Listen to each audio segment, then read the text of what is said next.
လူသားတန်းထောင်ကြည့်ကျင်နာတို့လူတွေ့ဆုံပြီးချစ်ခွေရတာထူးဆန်းလိုက်တာ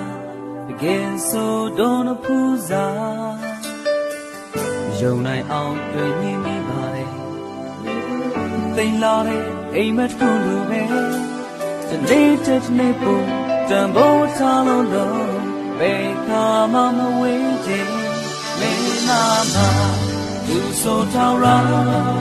ခက်ခဲရှိတဲ့ညမငြိမ်လို့ပါတဲ့ဆယ်နေရမယ်ချိန်တိုင်းတွေ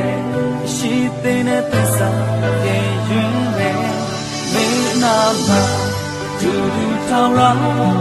အခက်ခဲများစွာဖြတ်ကျော်လာတဲ့ဆယ်နေရမယ်ချိန်တိုင်းတွေရှိတဲ့သစ္စာတရားတွေပြေရွေး